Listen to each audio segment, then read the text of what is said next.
بعض لوگ ایسے موقع پر بھی جا کر شکایت کرتے ہیں کہ ہم گھر گئے تھے ان کے، ہمیں پانی کو بھی نہیں پوچھا،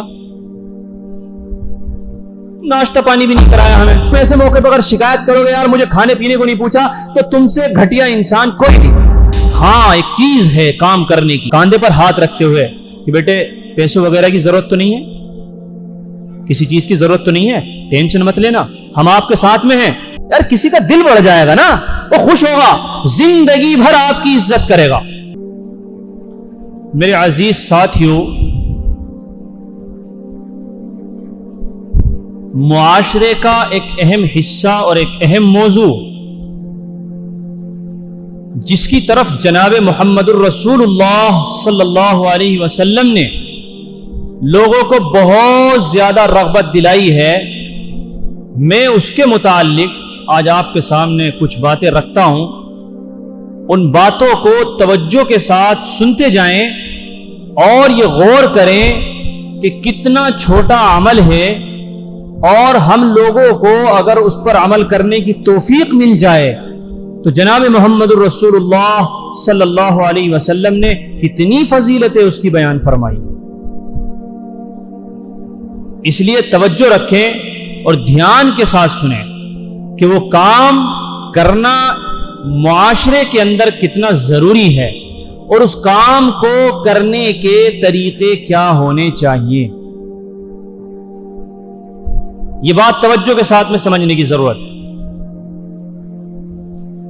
دیکھیے اللہ تعالیٰ نے انسانوں کے ساتھ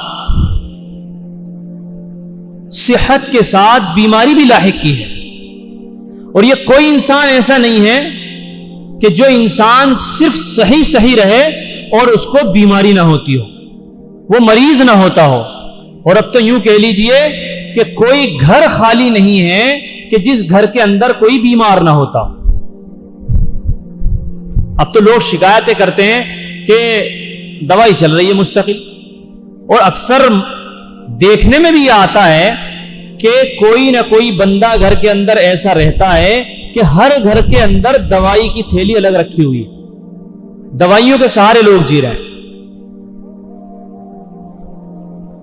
اب بعض لوگ ایسے ہیں کہ جو ہلکے بیمار ہوتے ہیں یا بیمار زیادہ ہو جاتے ہیں، لیکن اللہ تعالیٰ نے ان کو ہمت دی ہوئی ہوتی ہے، اپنے گھر کی وجہ سے، اپنے پریوار کی وجہ سے، اپنے گھر کو چلانے کی وجہ سے، ذمہ داریوں کی وجہ سے وہ پھر بھی لوگوں کے درمیان کام کر رہے ہوتے ہیں، لیکن اندر سے وہ بیمار ہو رہے ہوتے ہیں۔ تو یہ بیماری کا معاملہ ایسا ہے کہ اس کے اندر ہر گھر کا، ہر معاشرے کا فرد کوئی نہ کوئی اس میں ملوث رہتا ہے۔ تو پھر بیمار لوگوں کے ساتھ صحیح لوگوں کا کیا معاملہ ہونا چاہیے؟ اللہ کے رسول صلی اللہ علیہ وسلم کی اس موقع پر کیا تعلیم ہے؟ جناب محمد الرسول اللہ صلی اللہ علیہ وسلم نے کیا سمجھانا چاہا ہے، کیا بتانا چاہا ہے لوگوں کو کہ بیماروں کے ساتھ لوگوں کا کیا معاملہ ہونا چاہیے؟ یہ بات سمجھنے کی ضرورت ہے۔ ایک حدیث میں بیان فرمایا کہ جب کوئی بندہ کسی بیمار کی عیادت صبح کے وقت کرتا ہے تو 70,000 فرشتے اس آدمی کے ساتھ شام تک لگ جاتے ہیں اور اس کے لیے مغفرت کی دعائیں کرتے رہتے ہیں۔ اگر کوئی آدمی کسی آدمی کی خیر خبر لینے کے لیے اس کے گھر چلا جائے، اس کی خیریت پوچھ لے، اس کی طبیعت معلوم کرنے کے لیے چلا جائے، اور وہ صبح کے وقت میں گیا ہو تو شام تک 70,000 فرشتے اس کے لیے مغفرت کی دعائیں کرتے رہے۔ کتنا چھوٹا سا عمل ہے، لیکن ہمارے معاشرے میں اس پر عمل کم ہے۔ اور پھر فرمایا اگر کوئی آدمی شام کے وقت میں کسی بیمار کی عیادت کر لے، کسی مریض کی خیر خواہی کر لے اور اس کی خیریت دریافت کر لے، تو شام سے لے کر صبح تک 70,000 فرشتے اللہ تعالیٰ اس کے ساتھ لگا دیتے ہیں جو اس کی مغفرت کی دعائیں کرتے رہتے ہیں۔ بتاؤ بھائی کتنی بڑی فضیلت کی بات ہے۔ کوئی روپیہ لگا، کوئی پیسہ لگا، اپنی زندگی کے 5 منٹ اگر کسی کے لیے نکال لیے جائیں تو بھائی 70,000 فرشتے جس آدمی کی مغفرت کی دعا کر رہے ہوں تو کیا اس کی بخشش کے اندر بھی کوئی شک ہوگا؟ ارے بھائی اللہ تو اتنا رحیم ہے کہ اگر ایک آدمی آپ میرے لیے دعا کر دیں تو اللہ تعالیٰ آپ کی دعا پہ میری مغفرت کر دے گا. اور جس کے لیے 70,000 فرشتے مغفرت کی دعا کر رہے ہوں اور ذرا سے عمل پر کہ کسی بیمار کے گھر جا کر کے اس کی خیر بیت پوچھ لی تھی کہ آپ کی خیریت کیسی ہے, آپ کی طبیعت کیسی ہے, آپ کے اب حال کیسے ہیں, تو اللہ تعالیٰ اس ذرا سے کام کی وجہ سے 70,000 فرشتے لگا دیتا ہے کہ جاؤ بھائی اس کے لیے مغفرت کی دعائیں کرتے رہو. اور ایک اور حدیث میں بیان فرمایا کہ جب کوئی آدمی کسی بیمار کی عیادت کرتا ہے, کسی مریض کے گھر جاتا ہے اور اس کی خیریت دریافت کرتا ہے تو اللہ تعالیٰ جنت کے اندر اس کا ایک محل تیار کر دیتا ہے.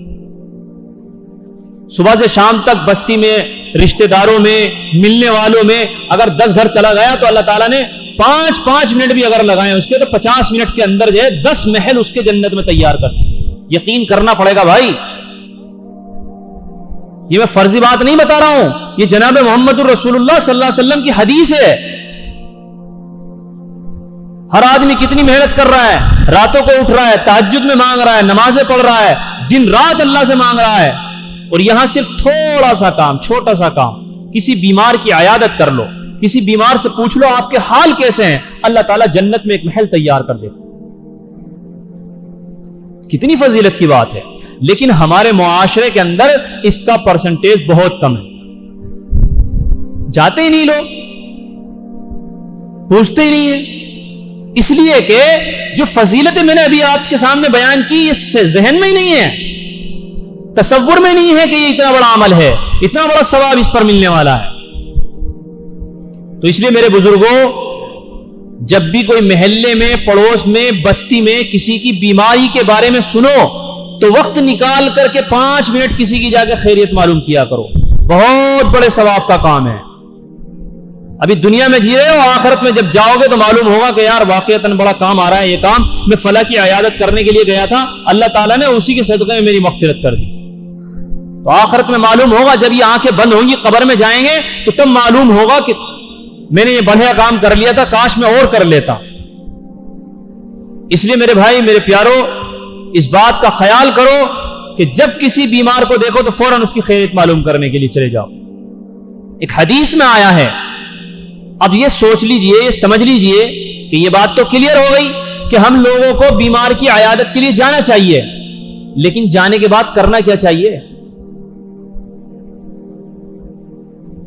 دیکھو ہم لوگ کیا کرتے ہیں, کوئی بیمار ہے بیچارہ بستر پہ پڑ گیا, بس ہمارے بھی کہا سنا معاف کریو, جو ہم نے کہہ دیا, جو ہم سے غلطی ہو گئی ہو اس کو بھی معاف کریو, ہماری بھی معاف کریو.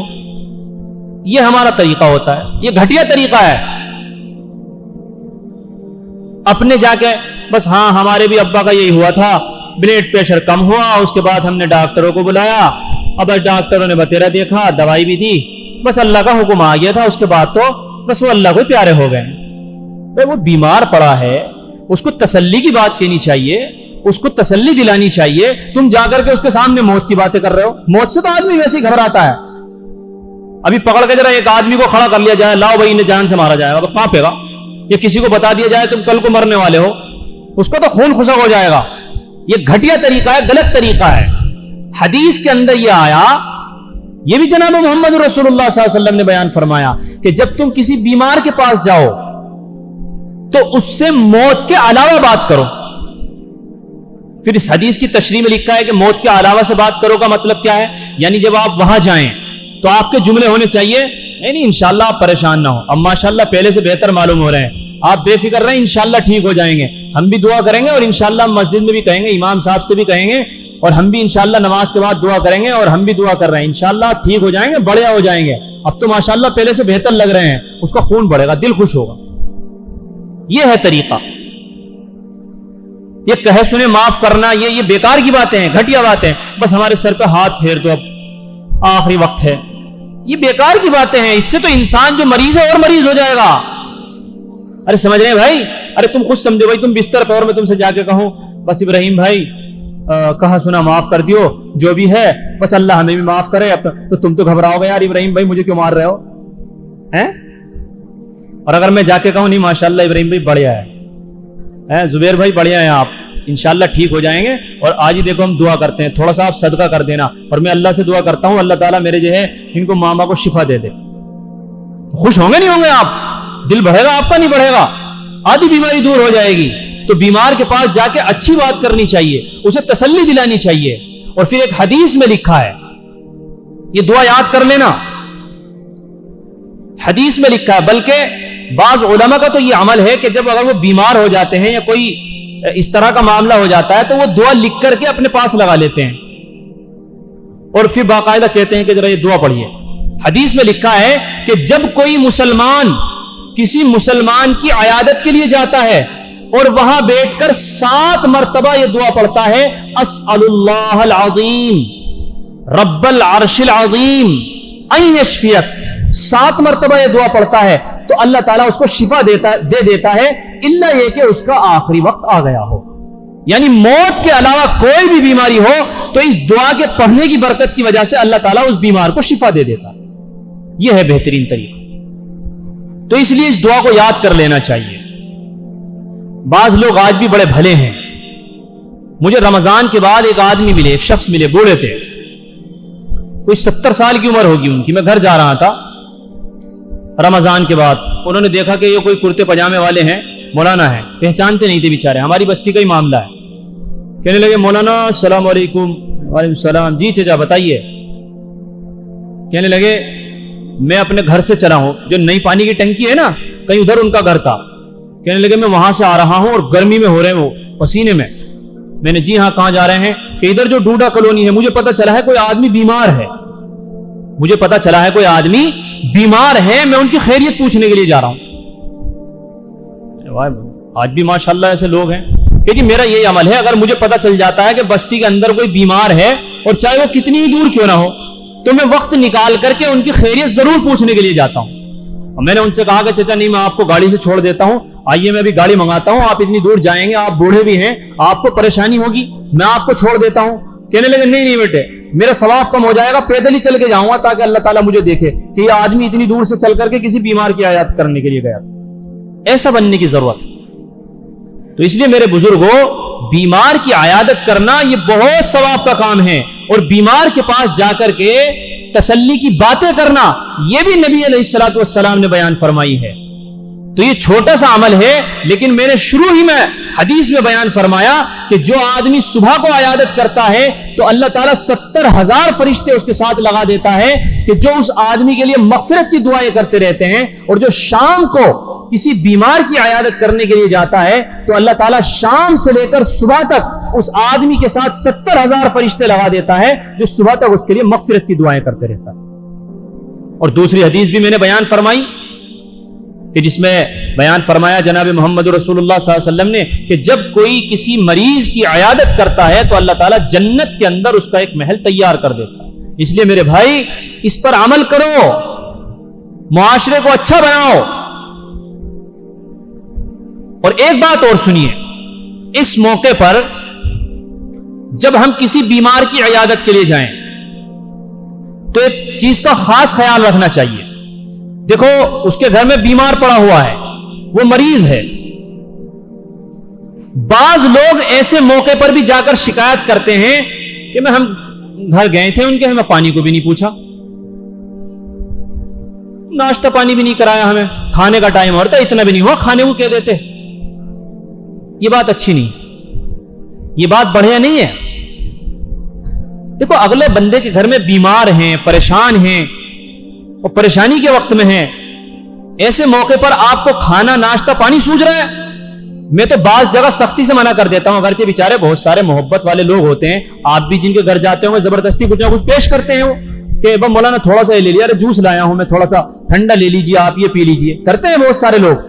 مولانا آپ پہلی دفعہ آئے ہیں، چچا آپ پہلی دفعہ آئے، تھوڑا سا پانی لے لیجیے، کرتے ہیں۔ لیکن کوئی کر رہا ہے یہ اس کی اچھی بات ہے، لیکن اگر کسی نے ایسے وقت میں تمہاری خاطر تواضع نہیں کی، تمہیں ناشتہ نہیں کرایا، تمہیں پانی نہیں پلایا اور تمہیں کھانے کو نہیں پوچھا، اس کا ذہن پریشان ہے بیچارے کا، کون سے ہاسپٹل میں جاؤں، کہاں جاؤں، پتہ نہیں اس کے پاس پیسے ہیں نہیں ہیں، وہ کیا حساب لگا رہا ہے کہ میرے ابا بیمار ہیں، میرے بھائی بیمار ہیں، میری بیٹی بیمار ہیں، پتہ نہیں کہاں سے مجھے پیسوں کا انتظام کرنا ہے، ڈاکٹر نے اتنے وہ کتنی پریشانی میں پتہ نہیں ہے۔ اور تم ایسے موقع پر اگر شکایت کرو گے یار مجھے کھانے پینے کو نہیں پوچھا، تو تم سے گھٹیا انسان کوئی نہیں. ایسے موقع پر شکایت نہیں ہونی چاہیے. ہاں ایک چیز ہے کام کرنے کی، وہ یہ ہے کہ الگ میں پوچھو کاندھے پر ہاتھ رکھتے ہوئے کہ بیٹے پیسوں وغیرہ کی ضرورت تو نہیں ہے، کسی چیز کی ضرورت تو نہیں ہے، ٹینشن مت لینا، ہم آپ کے ساتھ میں ہیں. اگر آپ کو کسی طرح کی مدد کی ضرورت ہے بیٹے پریشان مت ہونا، بیٹی کا علاج بڑھیا سے بڑھیا جگہ کراؤ، کوئی بات نہیں، پریشان ہونے کی ضرورت نہیں، اللہ تعالیٰ سب کر دے گا. یار کسی کا دل بڑھ جائے گا نا، وہ خوش ہوگا، زندگی بھر آپ کی عزت کرے گا، زندگی بھر آپ کے احسان کا غلام رہے گا، زندگی بھر سوچے گا کہ فلاں چچا آئے تھے اور انہوں نے اس وقت میں میرے کاندھے پر ہاتھ رکھ کے بات کہی تھی کہ بیٹے تمہارے بھائی بیمار ہیں، تمہارے ابا بیمار ہیں، پریشان مت ہونا، میں تمہیں جو ہے یہ پیسے دے کر کے جا رہا ہوں، یہ مجھ سے بتا دینا فوراً بغیر تکلف کے، پریشان مت ہونا، مجھے بتانا، میں انشاءاللہ جتنا مجھ سے ہوگا میں تمہیں پیسوں کا انتظام کر کے دوں.